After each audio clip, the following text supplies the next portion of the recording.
Hello everyone, তাপগতিবিদ্যার পরবর্তী লেকচারে আমরা যে জিনিসটা শিখব সেটা হচ্ছে বিভিন্ন তাপগতীয় প্রক্রিয়া। আমরা প্রিভিয়াস লেকচারে প্রথম সূত্র পর্যন্ত কমপ্লিট করছি। নেক্সট আমরা আসলে বিভিন্ন তাপগতীয় প্রক্রিয়া বা বিভিন্ন তাপগতীয় প্রসেস সম্পর্কে আইডিয়া রাখবো। যেমন শুরুতে আমরা সিস্টেম এরকম অনেক ধরনের সিস্টেম রিলেটেড কথাবার্তা পড়ছি, তাই না? সংজ্ঞার মধ্যে সিস্টেম কথাটা আসতেছিল। আসলে এই সিস্টেমগুলো কীভাবে ডিটারমাইন্ড হয় এবং কোন সিস্টেম আসলে কিভাবে বিহেভ করে বা কোন সিস্টেম আসলে কোন অবস্থায় কেমন আচরণ করবে, এই প্রত্যেকটা জিনিস আমরা আসলে বিভিন্ন তাপগতীয় প্রসেসের থ্রুতে এগোই এবং এই তাপগতীয় প্রসেস সম্পর্কে একটা আইডিয়া থাকা আমাদের এই অধ্যায়ের জন্য খুবই বেশি ইম্পর্টেন্ট। ঠিক আছে, তো প্রসেসগুলোর মধ্যে প্রথম যে প্রসেস তোমরা দেখতে পাচ্ছ সেই প্রসেসটার নাম আমরা দিয়েছি সমষ্ণ। ঠিক আছে, সমষ্ণ কথাটার মানে কি? সম উষ্ণ, মানে উষ্ণতা সমান। উষ্ণতা সমান মানে কি? Temperature same. তার মানে সমষ্ণ হয়েছে এমন একটা প্রসেস যেখানে টেম্পারেচার সেম থাকবে। বুঝতে পারছো? যদি টেম্পারেচার সেম থাকে এরকম একটা প্রসেসকে আমরা কি বলি? সমষ্ণ প্রসেস। এখানে বাংলায় কয়েকটা বৈশিষ্ট্য এখানে তোমাদের লিখে দেওয়া আছে। সেটা হচ্ছে সমষ্ণতে তাপমাত্রা ধ্রুবক থাকবে। যদি তাপমাত্রা ধ্রুবক থাকে তাহলে তাপমাত্রার কি কোনো পরিবর্তন হবে? তাপমাত্রার পরিবর্তন হবে না, এই কারণে তাপমাত্রা পরিবর্তন শূন্য। দেখো, প্রথম সূত্রে আমরা তাপমাত্রা রিলেটেড যে জিনিসটা, যে টার্মটা পড়ছিলাম সেটা কি ছিল? অভ্যন্তরীণ শক্তি, মানে ডিইউ। তার মানে যদি প্রসেসটা বা সিস্টেমটা যদি সমষ্ণ হয় তাহলে ডিইউ কত হবে? শূন্য হবে। এখন কথা হচ্ছে, যদি আমাকে সমষ্ণ না বলে দেয় ডিরেক্ট কীভাবে বুঝবো সমষ্ণ? যদি আমরা দেখব যে পরিবর্তনগুলো ধীর গতীয়, মানে ধীরে ধীরে আস্তে আস্তে স্বাভাবিক নিয়মে পরিবর্তন হচ্ছে, সেগুলো আসলে সমষ্ণ পরিবর্তন। ঠিক আছে, এভাবে আমরা সমষ্ণ পরিবর্তনটা বুঝতে পারি। ঠিক আছে, যে এটা একটা সমষ্ণ পরিবর্তন। ওকে, সো সমষ্ণ পরিবর্তনে তাপমাত্রা ধ্রুবক থাকে এবং তাপমাত্রা পরিবর্তন শূন্য হয়, এটা একটা ধীরগতীয় পরিবর্তন। এই আইডিয়াটুকু আমাদের থাকলে হবে। ঠিক আছে, দেখো সমষ্ণ পরিবর্তন সম্পর্কে যদি আমি আলাপ করতে চাই, তাপগতিবিদ্যার প্রথম সূত্র কি ছিল? তাপগতীয়, সেটা হচ্ছে ডি কিউ সমান সমান D U plus D W, right? এটা ছিল ফার্স্ট ল। এখন সমষ্ণতে যেহেতু তাপমাত্রা ধ্রুবক, মানে টি সেম, তাই তাপমাত্রাতে কোনো পরিবর্তন নাই। তাপমাত্রা পরিবর্তন আসলে কি দ্বারা ডিটারমাইন্ড হচ্ছিল? ওই যে অভ্যন্তরীণ শক্তি। তার মানে এখানে অভ্যন্তরীণ শক্তির কোনো পরিবর্তন নাই, মানে এখানে ডি ইউ কত? শূন্য। তার মানে সমষ্ণ সিস্টেমের ক্ষেত্রে বা সমষ্ণ প্রসেসের ক্ষেত্রে কি হয়? সমষ্ণ প্রসেসের ক্ষেত্রে সমস্ত তাপশক্তি কিন্তু বাহ্যিক কাজ করে, অর্থাৎ এখানে তাপশক্তির দরুন অভ্যন্তরীণ শক্তির কোনো পরিবর্তন হয় না। এ কারণে এই যে সমষ্ণ সিস্টেম, এই সিস্টেমের সমস্ত তাপশক্তিটাই কাজে কনভার্ট হয়ে যাইতেছে। তার মানে সমস্ত সিস্টেমটা একটা অনেক ইফেক্টিভ সিস্টেম। কেন? কারণ আমরা এই সিস্টেমে অনেক বেশি কাজ পাইতেছি। বুঝতে পারছো? কারণ যে পরিমাণ তাপশক্তি সরবরাহ হচ্ছে বা শোষিত হচ্ছে, সে পরিমাণ তাপশক্তি সম্পূর্ণটুকুই কাজ করতেছে। তার মানে এই সমষ্ণ সিস্টেম একটা ইফেক্টিভ সিস্টেম, তাই না? কারণ এখানে সম্পূর্ণ তাপশক্তি আসলে শক্তিতে কনভার্ট হয়ে যাচ্ছে। তার মানে এটা একটা ভেরি ইফেক্টিভ সিস্টেম, যদি আমি সমষ্ণ সিস্টেমের কথা বলি। এবার আসো, যে সিস্টেমটার আমরা কথা বলতেছি সেটা হচ্ছে রুদ্রতাপীয় সিস্টেম, রাইট? তো রুদ্রতাপীয় যদি সিস্টেম হয়, আমরা জানি এই রুদ্রতাপীয় কথাটার মানে দিয়ে আমরা বুঝতেছি যে এটা আসলে কি মিন করতেছে, রাইট? তো সিস্টেমটা যদি রুদ্রতাপীয় হয়, রুদ্ধ তাপ মানে তাপটা রুদ্ধ হয়ে আছে, কোথাও যেতে পারতেছে না, চলাচল করতে পারতেছে না। তার মানে তাপটা এনট্র্যাপড হয়ে আছে কোনো একটা জায়গায়। ঠিক আছে, যেমন ধরো এখানে কোনো একটা বস্তু, যে বস্তুর আশেপাশে আসলে অন্তরক পদার্থ দেয়া আছে, মানে অন্তরক মানে তাপের আদান প্রদান হবে না, তাহলে এখান থেকে কোনো তাপের আদান প্রদান হবে না। তার মানে এর মধ্যে যদি 100 জুল তাপ থাকে, তাপশক্তি থাকে, সারাক্ষণই এর মধ্যে 100 জুল তাপশক্তি থাকবে। তার মানে এর মধ্যে তাপশক্তি কোথাও যাচ্ছে না। তার মানে এখানে তাপ ধ্রুবক, অর্থাৎ তাপশক্তির কোনো পরিবর্তন নাই, অর্থাৎ ডি কিউ ইকুয়াল টু 0। এটা কখন ঘটবে? যখন আমরা দেখব যে কোনো একটা অন্তরক পদার্থ আছে, তখন সেটা আমরা বলবো রুদ্ধতাপীয় পরিবর্তন। অথবা দেখব যে পরিবর্তনগুলো হঠাৎ করে হচ্ছে, মানে চলতেছে চলতেছে ধাপ করে কোনো গাড়ির টায়ার ফেটে গেল, এটা একটা হঠাৎ পরিবর্তন। এই পরিবর্তনটা হচ্ছে রুদ্ধতাপীয় পরিবর্তন। আর যেটা ধীরে ধীরে স্লোলি হয় সেটা হচ্ছে সমষ্ণ পরিবর্তন। ঠিক আছে, তাহলে আমরা যদি দেখি যে রুদ্ধতাপীয় পরিবর্তনে ওই তাপগতীয় প্রথম সূত্রটার অবস্থা কী হবে। দেখো, রুদ্ধতাপীয় পরিবর্তনে মানে প্রথম সূত্রটা কি, D Q equal to D U plus D W না? তো রুদ্ধতাপীয় পরিবর্তনের তো ডি কিউ 0, তাইলে সূত্রটা দাঁড়াবে কি? সূত্রটা দাঁড়াবে হয়েছে D U equal to minus D W. তার মানে সূত্রটা দাঁড়াবে যে D U equal to minus P DV, right or wrong? তার মানে রুদ্ধতাপীয় পরিবর্তনে তাপগতীয় প্রথম সূত্রটা এরকম দাঁড়াচ্ছে, সমষ্ণতে এরকম দাঁড়াচ্ছে। এখন বলছে ভাইয়া আমি কি প্রত্যেকটা সিস্টেমের সূত্র মুখস্থ করব? না, আমরা শুধু প্রথম সূত্রটাই মনে রাখবো আর প্রত্যেকটা সিস্টেমের বৈশিষ্ট্য মনে রাখবো, কোথায় ডি ইউ 0, কোথায় ডি কিউ 0, এই ধরনের বৈশিষ্ট্যগুলো মনে রাখবো। ঠিক আছে, তাহলে আমাদের জন্য ইজি হবে। তার মানে রুদ্ধতাপীয় পরিবর্তনে ডি ইউ সমান সমান মাইনাস পি ডি ভি, বুঝতে পারছো? তার মানে ডি ইউ সমান সমান আসলে মাইনাস ডি ডাব্লিউ আর কি। ঠিক আছে, ওই যে বললাম রুদ্ধতাপীয় পরিবর্তন মানে কি হঠাৎ করে পরিবর্তনটা হবে, মানে ওই যে গাড়ির টায়ার ফেটে গেলে যেমন হয়। তাহলে এখানে আরেকটা কোশ্চেন অ্যারাইজ হয় যে আসলে গাড়ির টায়ার যখন ফেটে যায় তখন ঠান্ডা বাতাস বের হবে নাকি গরম বাতাস বের হবে? ঠিক আছে, মানে গাড়ির টায়ার যখন ফেটে যাবে তখন ঠান্ডা বাতাস বের হবে নাকি গরম বাতাস বের হবে? আচ্ছা তোমরা চিন্তা করো তো আসলে কীরকম বাতাস বের হইতে পারে। এই ধরনের যে কোনো কোশ্চেন আমরা আসলে ফর্মুলা দিয়ে চিন্তা করার চেষ্টা করব। আমাদের ফর্মুলা কি দাঁড়াইলো? ডি ইউ সমান সমান মাইনাস পি ডিভি, রাইট? আমাদের ফর্মুলা কিন্তু দাঁড়াচ্ছে ডি ইউ সমান সমান মাইনাস পি ডিভি। তার মানে ফর্মুলা যদি ডি ইউ সমান সমান মাইনাস পি ডিভি হয়, তার মানে এই ফর্মুলাকে আরও যদি ভেঙে আমরা লিখি তাহলে ডি ইউ সমান সমান মাইনাস পি ডিভি মানে V two minus V one. ঠিক আছে, কোনো একটা গাড়ির টায়ার যখন ফেটে যাবে তখন তার আয়তন কি হবে? তখন তার আয়তন বেড়ে যাচ্ছে না, কারণ তখন ছোট একটা আয়তনের মধ্যে ছিল। ফেটে যাওয়া মানে কি তার আয়তন প্রসারিত হয়ে যাচ্ছে।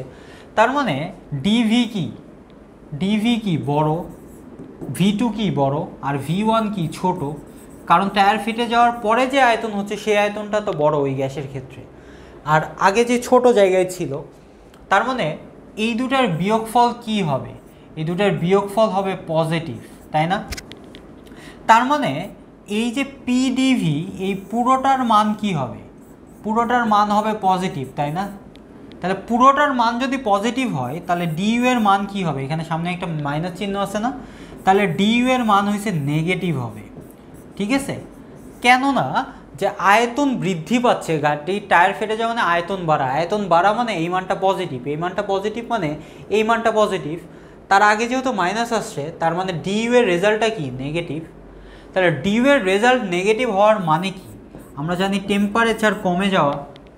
তাহলে টেম্পারেচার কমে যাওয়া মানে কি? ওখান থেকে যে বাতাসটা বের হবে সেটা কি? ঠান্ডা বাতাস নাকি গরম বাতাস? ওখান থেকে ঠান্ডা বাতাস বের হবে। ঠিক আছে, তার মানে এই ধরনের যে কোনো সমস্যা যদি আমাদের দেয় আমরা এই জিনিসটা ব্যাখ্যা করতে পারবো। ঠিক আছে, আমাকে শুধু বুঝতে হবে যে পরিবর্তনটা কি। গাড়িটার ফেটে যাচ্ছে, এটা কিন্তু আস্তে আস্তে ফাটে না, এটা একটা হঠাৎ পরিবর্তন। রাস্তায় চলতেছে পড়াশ করে একটা শব্দ হয়, রাইট? তো এই যে হঠাৎ পরিবর্তন, এই হঠাৎ পরিবর্তনটা রুদ্রতাপীয় পরিবর্তন। সো রুদ্রতাপীয় পরিবর্তন দিয়ে আমরা ব্যাখ্যাটা করব। ঠিক আছে, ওকে। দেন তারপরে আমরা যে সিস্টেমটা সম্পর্কে পড়ব সেই সিস্টেমটা কি? সেই সিস্টেমটা হচ্ছে সম আয়তন সিস্টেম। ঠিক আছে, তাহলে সম আয়তন, নাম শুনে বুঝতেছো আয়তন সমান। তার মানে ডিভি ইকুয়াল টু 0। ডিভি কার মধ্যে ছিল? ডিভি কার মধ্যে ছিল? ওই যে ডি ডাব্লিউর মধ্যে। তার মানে সূত্রটা আমরা একভাবে লিখবো যে D Q equal to D U plus হইছে ডি ডাব্লিউ। ডি ডাব্লিউর বদলে আমরা লিখতে পারবো D U plus P DV. যেহেতু ডিভি ইকুয়াল টু 0 তার মানে আমরা লিখতে পারবো যে D Q equal to D U. তার মানে দেখো এই সম আয়তন এমন একটা সিস্টেম যেখানে বাহ্যিক কোনো কাজ হইতেছে না। যে পরিমাণ তাপশক্তি তুমি সরবরাহ করতেছো বা সিস্টেম শোষিত করতেছে সে পরিমাণ তাপশক্তি কী হইতেছে? অভ্যন্তরীণ শক্তিতে ইউজ হচ্ছে।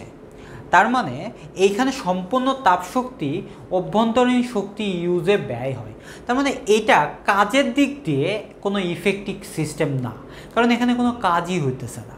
ঠিক আছে, ওকে। আমি যদি এই যে সম আয়তনের গ্রাফ দেখার চেষ্টা করি, তাহলে আমরা দেখব যে আসলে এই গ্রাফটা যদি পিভি গ্রাফ হয়, এটা যদি পি বনাম ভি গ্রাফ হয়, এর আয়তন চেঞ্জ হচ্ছে না। তার মানে এক্স এর মানের কোনো পরিবর্তন হবে না, শুধু ওয়াইয়ের মানের পরিবর্তন হচ্ছে। তার মানে যে গ্রাফটা আসলে সম আয়তন, সেই গ্রাফটা দেখতে এমন।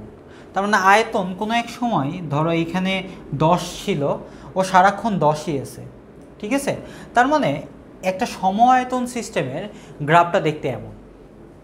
ঠিক আছে, তার মানে কোনো একটা সম আয়তন সিস্টেমের গ্রাফটা কেমন দেখতে হয় আমরা এই জিনিসটাও সম্পর্কেও জানলাম।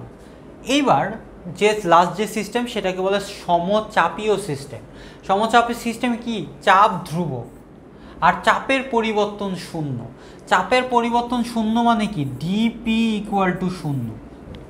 ঠিক আছে, তাহলে তাপগতীয় প্রথম সূত্রের কি অবস্থা হবে? D Q equal to D U plus P DV আমরা জানি। এখন তাহলে কি পি ডিভি ইকুয়াল টু 0?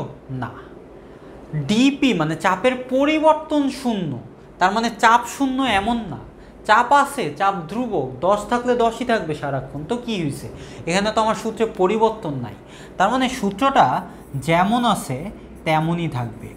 তার মানে সমচাপ সিস্টেমে তাপগতীয় সূত্রের কোনো পরিবর্তন হচ্ছে না। ঠিক আছে, সমচাপ সিস্টেম একদম টোটাল রিয়েল সিস্টেম। সেটা হচ্ছে একদম যা ছিল প্রথম সূত্রর যে ব্যাখ্যাটা, সেই ব্যাখ্যাটা একদম সেম।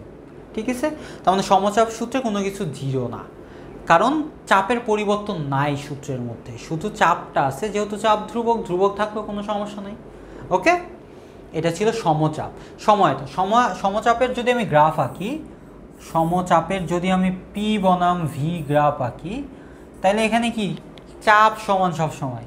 তার মানে কি এই বরাবর একটা স্ট্রেট লাইন হবে। তার মানে সমচাপের ক্ষেত্রে গ্রাফটা দেখতে এমন, সম আয়তনের ক্ষেত্রে গ্রাফটা দেখতে এমন। তার বৈশিষ্ট্যগুলো এমন এবং প্রথম সূত্র এমন। তার বৈশিষ্ট্যগুলো এমন, প্রথম সূত্র এমন। রুদ্ধতাপীয় বৈশিষ্ট্যগুলো এমন, প্রথম সূত্র এমন দাঁড়ায়। সমষ্ণর বৈশিষ্ট্যগুলো এমন, প্রথম সূত্র এমন দাঁড়ায়। ঠিক আছে, ওকে, ঠিক আছে। এখন যেটা কথা ভাই, আপনি যে সমষ্ণ রুদ্ধতাপীয়তে পিভি গ্রাফ দেখাবেন না? দেখাবো। আমরা একটু পরে এই দুইটা গ্রাফের একটা কম্পারেটিভ আলোচনা করব। ঠিক আছে, দেখি আমরা নেক্সট স্লাইডে আসি। তার মানে সিস্টেমটা কয় ধরনের হইতে পারে আমরা সে সম্পর্কে আইডিয়া রাখলাম, এবং প্রত্যেক ধরনের সিস্টেমের পরিচয় এবং বৈশিষ্ট্য আমরা জানছি, এবং সেই সিস্টেমের সূত্রটা কেমনে বিহেভ করবে এই সম্পর্কে আমরা জানছি। সেকেন্ডলি, এই যে স্লাইডটা আমরা দেখতেছি, সেই স্লাইডটা এই অধ্যায়ের one of the vital slide. কারণ হচ্ছে বেশিরভাগ গ নম্বর কোশ্চেন এই স্লাইডটা বা এই সূত্রগুলো থেকেই হবে। কেন হবে? কারণ বেসিক্যালি আমরা এখানে আসলে ইঞ্জিন পড়ব। সেই ইঞ্জিনটা আসলে গ্যাসের পরিবর্তন, গ্যাসের ক্যারেক্টারিস্টিক পরিবর্তনের মাধ্যমে আমরা ইঞ্জিনটা পড়ার চেষ্টা করব। ঠিক আছে, তার মানে গ্যাস রিলেটেড অনেক বেশি কথাবার্তা হবে এই অধ্যায়ে। তো আমরা জানি যে গ্যাসের কিছু চলক আছে, যে চলকগুলো পরিবর্তন হয় এবং সেই পরিবর্তনগুলো দ্বারা আমরা বিভিন্ন সিদ্ধান্তগুলো নিই। চলক মোটা দাগে 3টা চলক থাকে গ্যাসে। কি কি? একটা ছিল তার চাপ পি, একটা ছিল তার আয়তন ভি, আরেকটা ছিল তার টেম্পারেচার টি। তার মানে মোটা দাগে এই 3 ধরনের চলক এক্সিস্ট করে কোনো একটা গ্যাসের ক্ষেত্রে, তাই তো? মোটা দাগে কোনো একটা গ্যাসের ক্ষেত্রে এই 3 ধরনের চলক এক্সিস্ট করে। একটা চলক হয়েছে পি, একটা চলক হয়েছে ভি, একটা চলক হয়েছে টি। তো মোটা দাগে এই 3 ধরনের চলক এক্সিস্ট করে গ্যাসের ক্ষেত্রে। তো এই 3টা চলক কীরকম বিহেভ করবে আমরা এই বিষয়ে আইডিয়া রাখব। যদি সিস্টেমটা সমষ্ণ হয়, যদি কি হয়, যদি সিস্টেমটা সমষ্ণ হয়, তাহলে কি হবে? দেখো, যদি সিস্টেমটা সমষ্ণ হয় তাহলে ওই যে আমরা যেই আমাদের চেনা পরিচিত সূত্র পিভি ইকুয়াল টু ধ্রুবক এইটাই থাকবে। তার মানে সমষ্ণ সিস্টেমের ক্ষেত্রে গ্যাসের চলকের এই সূত্র প্রযোজ্য। টি এর সাথে সম্পর্ক নেয় কেন? কারণ টি তো পরিবর্তন হয় না, সমষ্ণ সিস্টেমে টি সেম না, টি এর পরিবর্তন নাই, সুতরাং পি আর ভি এর মধ্যে আমরা শুধু সম্পর্ক জানলেই হবে।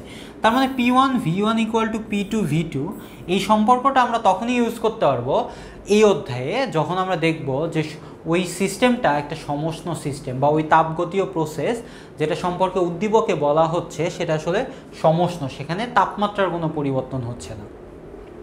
সেকেন্ডলি, যখন বলবে রুদ্ধতাপীয় পরিবর্তন, ওই যে ওই বৈশিষ্ট্য তাপের পরিবর্তন হবে না অথবা হঠাৎ করে পরিবর্তন হবে, এই বৈশিষ্ট্যগুলো যখন আমরা দেখব, রুদ্ধতাপীয়তে সূত্রগুলো কিন্তু সেম থাকবে না।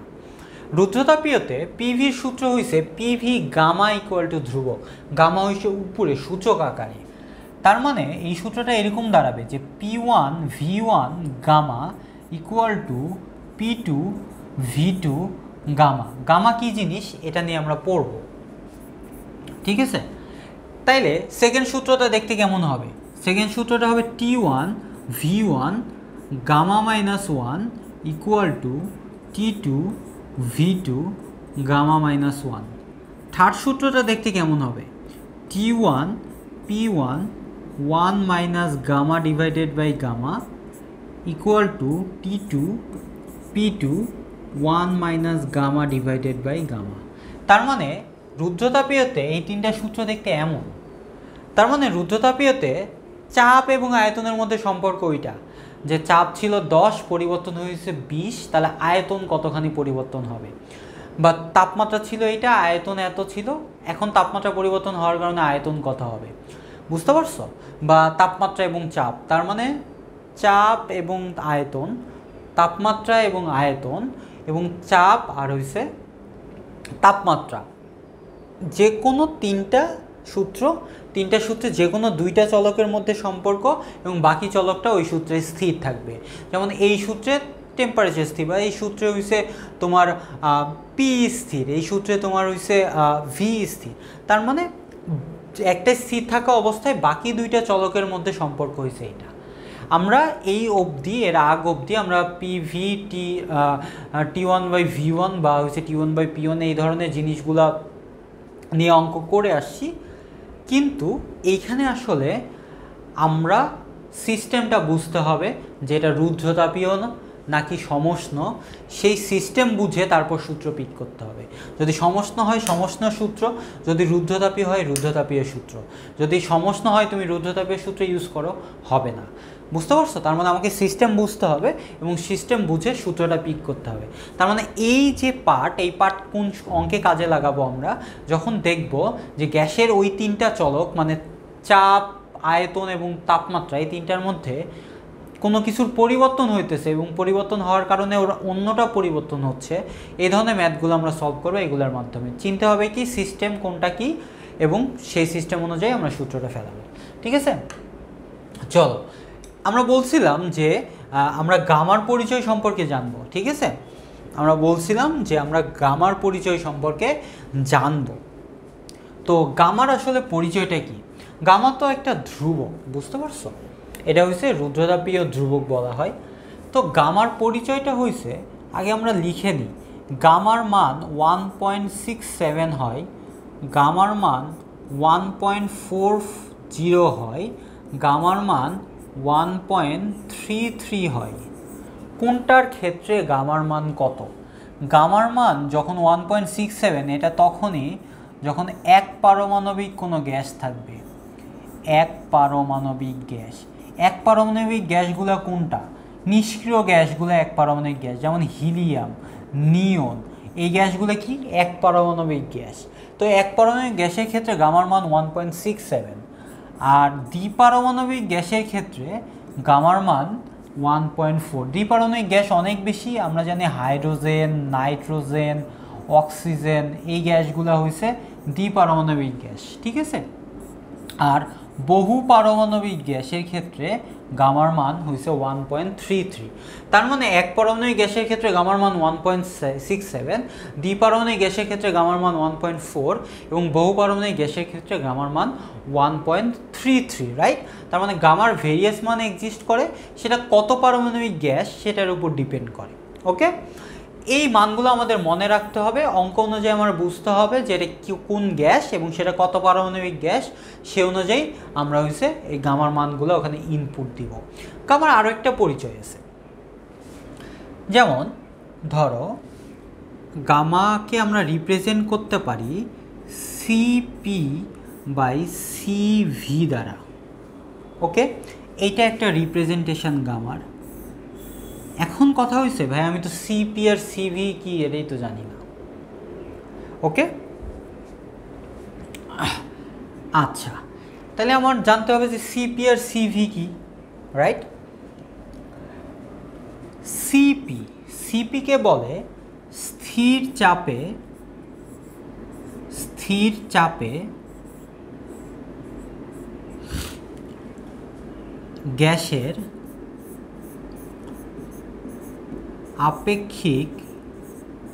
আপেক্ষিক তাপ ধারণ ক্ষমতা।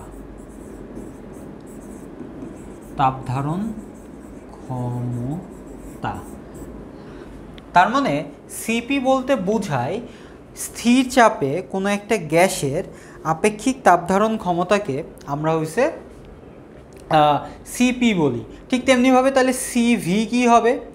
ঠিক তেমনিভাবে সিভিকে আমরা লিখতে পারি যে স্থির সিভি, তাহলে কে স্থির? তাহলে আয়তন স্থির। তাহলে আমরা লিখতে পারি যে স্থির আয়তনে গ্যাসের আপেক্ষিক তাপ ধারণ ক্ষমতা। তার মানে এটা কি? এটা হচ্ছে স্থির আয়তনে গ্যাসের আপেক্ষিক তাপ ধারণ ক্ষমতা, রাইট? তার মানে সিপি কি? স্থির চাপে গ্যাসের আপেক্ষিক তাপ ধারণ ক্ষমতা। আর সিভি কি? স্থির আয়তনে গ্যাসের তাপ ধারণ ক্ষমতা।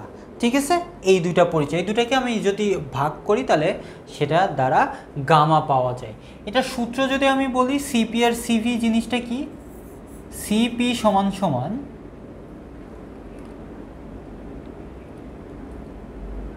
Q N DT. ঠিক তেমনিভাবে সিভি সমান সমানও কিউ বাই এন ডিটি। ঠিক আছে, তার মানে এই সিপি আর সিভির সাথে কিন্তু গ্যাসের মানে তাপ শক্তির একটা রিলেশন আছে। সিপি মানে কিন্তু তাপ শক্তি ডিভাইডেড বাই মোল সংখ্যা ইন্টু তাপমাত্রা পরিবর্তন। আবার সিভি সমান সমানও তাপ শক্তি ডিভাইডেড বাই মোল সংখ্যা ইন্টু তাপমাত্রা পরিবর্তন। দুইটাই আসলে এই দুইটা সূচক এই মিনিংটা রাখে। ঠিক আছে, তার মানে উল্টাভাবে বললে আমরা কিন্তু এই গ্যাসের আপেক্ষিক তাপ ধারণ ক্ষমতা বা স্থির চাপে বা স্থির আয়তনে দুইটার মাধ্যমে আমরা কিন্তু তাপ শক্তিটা বের করতে পারি। বুঝতে পারছো? আচ্ছা, তার মানে আমরা গামার আরেকটা পরিচয় সম্পর্কে জানলাম। ঠিক আছে, গ্রামারে এই তিনটা মুখস্থ পরিচয় যে পারমাণবিক গ্যাস সেটা দ্বারা আমরা ইউজ করতে পারি, তবে এই পরিচয় জানা লাগবে। ঠিক আছে, কারণ এটা একটা বেসিক পরিচয় যেখান থেকে আসলে ধ্রুবকের মানটা আসে। ঠিক আছে, কারণ এই যে সিপি আর সিভির মানের ভেরিয়েশন হয় এক পারমাণবিক গ্যাস, দ্বিপারমাণবিক গ্যাস, বহু পারমাণবিক গ্যাসের ক্ষেত্রে, এই কারণেই কারণ ওই তিন পারমাণবিক গ্যাসের ক্ষেত্রে সিপি আর সিভির মানের ভেরিয়েশন হয়। তো এই ভেরিয়েশনগুলোর কারণে এটার মান ডিফারেন্ট আসছে। বুঝতে পারছো? তার মানে এটা বেসিক রিজন। আমরা আরেকটা ফর্মুলা পড়বো, সেটা হচ্ছে সিপি মাইনাস সিভি সমান সমান কিন্তু হয়েছে আর। আমরা আর সম্পর্কে জানি 8.314, আমরা অনেক জায়গায় অনেকভাবে ইউজ করছি। ঠিক আছে, এটা আসলে এখান থেকেই আসে যে সিপি আর সিভির পার্থক্যটুকুই হচ্ছে আর। বুঝতে পারছো? এই দুইটা জিনিসের পার্থক্যটুকুই আর। তো এটা হচ্ছে গামার পরিচয়, যে গামাটা আমরা পাইলাম কোথায়? যখন আমরা দেখলাম যে গ্যাসের বিভিন্ন চলকের একটা ডিটারমাইনিং ফ্যাক্টর হয়েছে গামা রুদ্রতাপীয় সিস্টেমের ক্ষেত্রে। তার মানে গামা সম্পর্কে আমাদের আইডিয়া থাকতে হবে। ওকে, দেখো এখানে একটা ম্যাথ দিয়েছে এই গামা রিলেটেড, সেটা হচ্ছে একটা আদর্শ গ্যাসের গামা হয়েছে 1.4, ওই গ্যাসের মোলার আপেক্ষিক তাপ দুটির মান বের করো। মানে সিপি আর সিভির মান বের করতে বলছে। বুঝতে পারছো? এটা হচ্ছে গ্যাসের মোলার আপেক্ষিক তাপ ধারণ ক্ষমতা। বুঝতে পারছো? মোলার আপেক্ষিক তাপ ধারণ ক্ষমতা। তো এই দুটার মান আমাকে বের করতে বলছে, আমাকে আর এর মান দিয়ে দিয়েছে। তার মানে আমি এই রিলেটেড দুইটা ফর্মুলা জানি। একটা ফর্মুলা হয়েছে ওয়াই সমান সমান সিপি বাই হয়েছে সিভি, আর একটা ফর্মুলা জানি আর সমান সমান সিপি মাইনাস সিভি। আমাকে আর এর মান দেয়া আছে, আমাকে বের করতে হবে এই দুইটার মান। তার মানে এটাকে আমাকে সমাধান করতে হবে। তা সমাধান করব কিভাবে? যে কোনো একটার মান আমি বের করে নিব। তাহলে সিপি সমান সমান গামা ইন্টু সিভি, রাইট? তাহলে সিপি জায়গায় আমি বসাইতে পারবো gamma into CV minus CV equal to R. তাহলে আমি লিখতে পারবো যে R divided by gamma minus 1 equal to CV, right? তাইলে আমি লিখতে পারবো যে সিভি সমান সমান 8.314 ডিভাইডেড বাই 1.4 মাইনাস 1, তাই না? তার মানে সিভি সমান সমান আমার 8.314 ডিভাইডেড বাই 0.4। তাহলে এখান থেকে আমরা আসলে সিপির মানটাও বের করে ফেলতে পারবো, কারণ এই যে এই জায়গা থেকে আমি যদি সিভির মান পেয়ে যাই তাহলে আমি সিপির মানটাও বের করে ফেলতে পারবো, ঠিক আছে? তার মানে এই ধরনের যদি ম্যাথমেটিক্যাল প্রবলেম, বেসিক্যালি এই ধরনের প্রবলেম অবজেক্টিভে আসবে, তাহলে এই ধরনের প্রবলেম যদি অবজেক্টিভে আসে তাহলে আমি এইভাবে সলভ করে দিয়ে আসতে পারবো, ঠিক আছে? তার মানে গামার একটা পূর্ণাঙ্গ পরিচয় সম্পর্কে আমাদের জানতে হবে। গামাকে শুধু এই রুদ্রতাপীয় সূত্রে আমরা পড়ছি, আচ্ছা ঠিক আছে, 3টা মান মুখস্থ করলাম, এই পর্যন্তই না, আমাদের এই পর্যন্ত জানতে হবে যে গামার সাথে কিভাবে সিপি এবং সিভি রিলেটেড, এবং সিপি আর সিভির পরিচয় জানতে গিয়ে আমরা দেখলাম এর সাথে আবার তাপ শক্তিও রিলেটেড, রাইট? তার মানে প্রত্যেকটা জিনিসের একটা কো রিলেশন আছে, সেই রিলেশন সম্পর্কে আমাদের জানতে হবে, ওকে? এরবার ওই যে আমি একটা প্রমিস করছিলাম তোমাদের যে পিভি গ্রাফটা আসলে সমষ্ণতে কেমন দেখতে, রুদ্রতাপীয়তে কেমন দেখতে, এই জিনিসগুলো সম্পর্কে একটা আইডিয়া। সেটা হচ্ছে এরকম, ধরো এই রুদ্রতাপীয় লেখো, আমি এখানে যে টাইটেলটা দেওয়া হয়েছে সেটা রুদ্রতাপীয় লেখো গামা গুণ খাড়া, এটা লিখে দেওয়া হয়েছে। তাহলে আমরা আগে বুঝি আসলে এই কথাটার মানে কি। যদি আমি পিভি গ্রাফ আঁকি, পিভি গ্রাফ আঁকি, কি গ্রাফ আঁকবো? PV graph. পিভি গ্রাফ এটা হচ্ছে সমষ্ণর ক্ষেত্রে। তাহলে সমষ্ণর ক্ষেত্রে পিভি গ্রাফটা কেমন? আমরা জানি পিভি ইকুয়াল টু ধ্রুবক। গ্রাফ কিভাবে আঁকতে হয় দেখো আমরা এখানে শিখব। এখন কথা হয়েছে তোমাকে এখানে গ্রাফ আঁকছো পিভি, রাইট? তাহলে পি হয়েছে ওয়াই অ্যাক্সিস, ভি হয়েছে এক্স অ্যাক্সিস। তাহলে পি এর জায়গায় আমি বসাবো ওয়াই আর ভি এর জায়গায় এক্স বসাবো।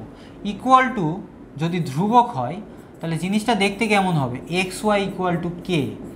X Y equal to K, এই ইকুয়েশনটা অধিবৃত্তকে রিপ্রেজেন্ট করে। কাকে রিপ্রেজেন্ট করে? অধিবৃত্তকে রিপ্রেজেন্ট করে, মানে যেটাকে বলে হাইপারবোলা।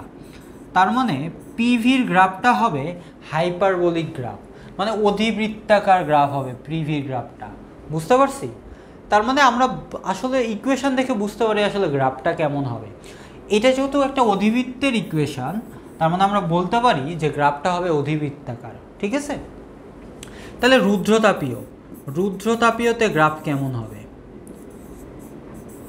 এটা আমাদের এখন দেখার বিষয়। আমি বললাম তোমাদের যে রুদ্রতাপীয়তে গ্রাফ হবে ঠিক এমনই অধিবৃত্তাকার, কিন্তু এর চেয়ে একটু খাড়া হবে। কারণ দেখো এই জিনিসটা যত না খাড়া, এই জিনিসটা কিন্তু অনেক বেশি খাড়া। মানে ওই যে পাহাড়ের কথা চিন্তা করো, ঠিক আছে?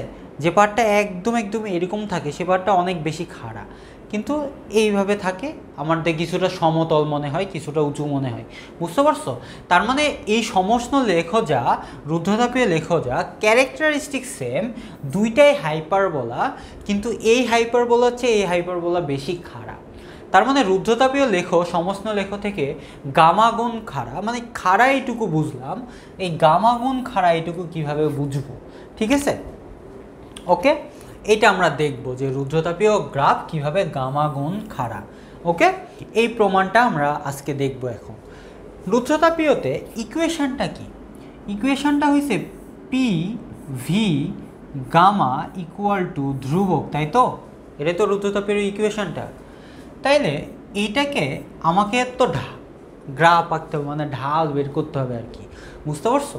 তাইলে আমি যদি ডিফারেন্সিয়েট করে দিই তাহলে কি পাবো? ধ্রুবককে ডিফারেন্সিয়েট করলে কত পাই? 0। এটা আমরা কিভাবে পাচ্ছি? এটা আমরা ডিফারেন্সিয়েট করতেছি। আমরা যদি ডিফারেন্সিয়েট করি তাইলে ধ্রুবককে ডিফারেন্সিয়েট করলে কত হয়? 0 হয়। যেহেতু এখানে দুইটাই চলক, তার মানে ইউভি ডিফারেন্সিয়েশন।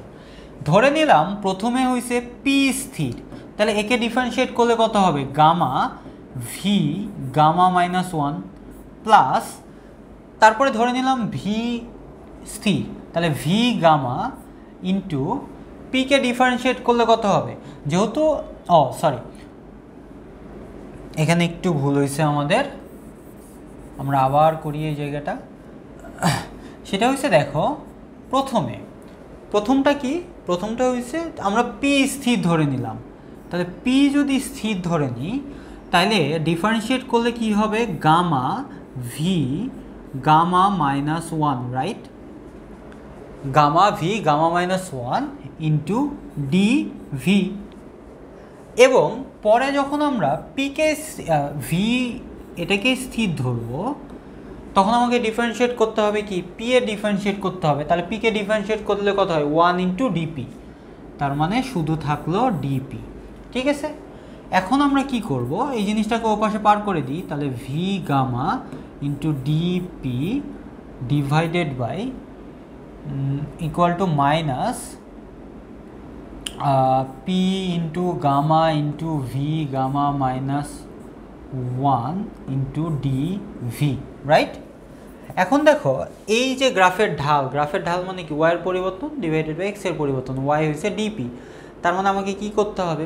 তার মানে আমাকে উভয় পক্ষকে আমি কি করব? ডিভি দ্বারা ভাগ করব। দেখো, তাহলে উভয় পক্ষকে ডিভি দ্বারা যদি আমি ভাগ করি তাহলে এই পক্ষটা দেখতে হবে এমন, এবং এই পক্ষটা দেখতে কেমন হবে দেখি? P gamma V gamma -1 DV দ্বারা ভাগ করলে ডিভি কেটে যাবে, আর এই যে ভি গামা এটা এই পাশে চলে আসবে, রাইট কিনা বলো? ওকে, যদি ভি গামা যদি এই পাশে চলে আসে, তাহলে আমরা এখানে কাটাকাটি করতে পারি। কাটাকাটি করলে কি দাঁড়াবে এটা আমরা দেখি। তাইলে ডিপি বাই ডিভি সমান সমান আসবে গামা -1, এখানে মাইনাস গামা, তাহলে কি থাকবে শুধু? তাহলে এখানে ভি -1 থাকবে। V -1 means what? V -1 means, তাহলে এখানে কি থাকবে? মাইনাস গামা, আমি যদি সাজায় লিখি পি ইন্টু ভি -1, তাহলে ভি -1কে আমরা লিখতে পারবো minus gamma P by V দ্বারা, ঠিক কিনা বলো? এই তাইলে যদি আমি বলি যে রুদ্রতাপীয় লেখের ঢাল দেখো কত?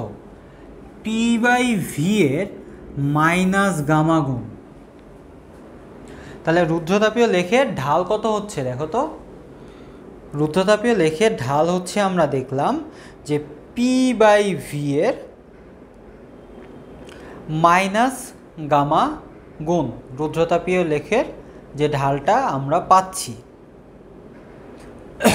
তাই না?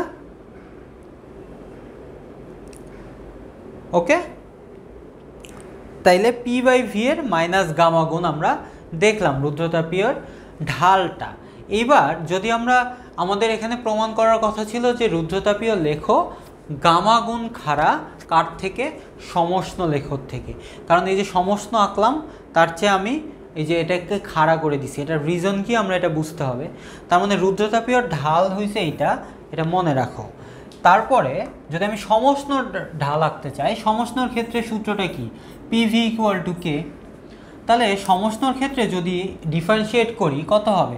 ধ্রুবককে ডিফারেন্সিয়েট করলে 0, এই পাশে প্রথমে পি স্থির থাকবে, ভিকে ডিফারেন্সিয়েট করলে কত হয়? 1 ইন্টু ডিভি প্লাস, তারপরে ভি স্থির, পিকে ডিফারেন্সিয়েট করলে কত হয়? 1 ইন্টু ডিপি। তাহলে জিনিসটা হয়েছে এমন, তাহলে এটা সমান সমান আমরা লিখতে পারবো V into DP equal to minus P into DV. একইভাবে উভয় পক্ষকে আমরা কি দ্বারা ভাগ করে দেব? ডিভি দ্বারা ভাগ করে দেব। তাহলে ডিভি দ্বারা যদি ভাগ করি এখানে থাকে ডিপি বাই ডিভি, আর এখানে থাকে মাইনাস পি বাই ভি। কারণ ডিভি ডিভি কেটে গেল। তার মানে এই ঢালটা কিসের? এই ঢালটা হচ্ছে সমষ্ণের। আমরা আগে যেটা পাইছি আগের স্লাইডে, এই ঢালটা কার? এই ঢালটা হচ্ছে রুদ্রতাপীয়র। তার মানে রুদ্রতাপীয়র ঢাল আর সমষ্ণের ঢাল যদি আমরা তুলনা করি, তাহলে ঢাল অফ রুদ্ধতাপীয়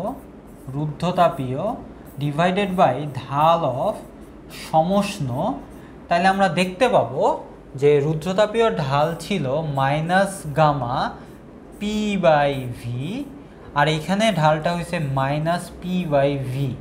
ঠিক আছে, তাহলে পি বাই ভি কেটে গেল, মাইনাসে মাইনাসে প্লাস। তাহলে আমরা বলতে পারবো যে ঢাল অফ রুদ্ধতাপীয় ইকুয়াল টু গামা ইন্টু ঢাল অফ সমষ্ণ, রাইট? তার মানে এখান থেকে এই জিনিসটা প্রমাণ হয়ে যায়, আমাদের কাছে খুব সহজেই, যে রুদ্রতাপীয়র যে ঢালটা, সেই ঢালটা সমষ্ণ ঢালের চাইতে গামা গুণ খাড়া। বুঝতে পারছো? তার মানে আমরা যে প্রমাণটা করার চেষ্টা করছিলাম এই স্লাইডটাতে, যে রুদ্রতাপীয় লেখ কেন গামা গুণ খাড়া, ঠিক আছে, ওইটা একটা পরিচয় যে রুদ্রতাপীয় লেখ সমষ্ণ হচ্ছে গামা গুণ খাড়া। আমরা এটা প্রমাণ করে দেখাইলাম যে কিভাবে আসলে রুদ্রতাপীয় লেখ সমষ্ণের চেয়ে গামা গুণ খাড়া। ইদানিং হয়েছে ঢাকা ইউনিভার্সিটির রিটেন কোশ্চেনগুলোতে না অনেক বেশি এই টেন্ডেন্সিটা আসছে। যেমন হয়েছে গত বছর একটা রিটেন কোশ্চেন ছিল এরকম, সেটা হয়েছে তোমাদের অষ্টম অধ্যায়ের, সেটা ছিল এরকম যে A equal to omega minus omega square X, এটা যে একটা সিম্পল হারমোনিক মোশনের ব্যবকলনীয় সমীকরণ, সেটা তুমি প্রমাণ করো। বুঝতে পারছো?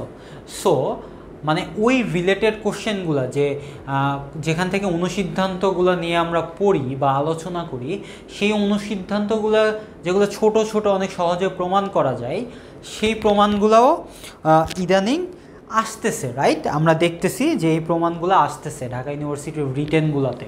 সো এই ধরনের একটা অনুসিদ্ধান্ত ছিল এইটা, যে অনুসিদ্ধান্ত অনেক ফেমাস একটা অনুসিদ্ধান্ত, যেটা এই অধ্যায়ে অনেক বেশি আমরা চর্চা করার চেষ্টা করি। এই অনুসিদ্ধান্তটা ঠিক এইভাবে প্রমাণ করা যায়, আমরা দেখলাম। তার মানে এখানে যে গ্রাফটা আঁকছিলাম সমষ্ণ গ্রাফ, সেটা ছিল হাইপারবোলা, এবং রুদ্ধতাপীয় গ্রাফ সেটাও হাইপারবোলা, কিন্তু এইটার চেয়ে এই হাইপারবোলাটা বেশি খাড়া। কেন বেশি খাড়া সেটাই আমরা প্রমাণ করার চেষ্টা করলাম, এবং কত গুণ বেশি খাড়া সেটাই আমরা দেখার চেষ্টা করলাম। ঠিক আছে, তার মানে এই স্লাইডটাতে, মানে এই লেকচারটাতে আমরা তাপগতীয় যেই সিস্টেমগুলা বা তাপগতীয় যে প্রসেসগুলা, এই প্রসেসগুলা কিভাবে বিহেভ করে এবং প্রত্যেকটা প্রসেসের বৈশিষ্ট্যগুলো কেমন, প্রত্যেকটা প্রসেস সূত্রে কি কি প্রভাব রাখে, বা প্রত্যেকটা প্রসেস আমি কিভাবে চিনব, এবং সেখান থেকে শুরু করে এই প্রত্যেকটা প্রসেসের সাথে যেই গ্যাসীয় চলকগুলো এক্সিস্ট করে সেটা কিভাবে বিহেভ করবে, তাদের গ্রাফিক্যাল অ্যানালাইসিস কেমন হবে, তাদের গ্রাফগুলো কেমন হবে, এবং গ্রাফগুলো কিভাবে আঁকতে পারবো, আমরা ঠিক এত দূর পর্যন্ত পড়ছি। ঠিক আছে, সো এটা একটা ওপেন ক্লাস হইলেও আমরা চেষ্টা করতেছি তোমাদের একটা পূর্ণাঙ্গ কনসেপ্ট প্রোভাইড করার, যাতে এই অধ্যায়ের নোট খাতা যখন তোমার এক্সিস্ট করবে, সেই নোট খাতাগুলো তুমি অনেক দিন পর্যন্ত টানতে পারো এবং প্রত্যেকবার ওই খাতাগুলো থেকে রিভিশন দিতে পারো। এরকম একটা পূর্ণাঙ্গ কনসেপ্ট তোমাদের সামনে দেওয়ার চেষ্টা করতেছি। ঠিক আছে, থ্যাংক ইউ সো মাচ। আজকের লেকচার এই পর্যন্তই।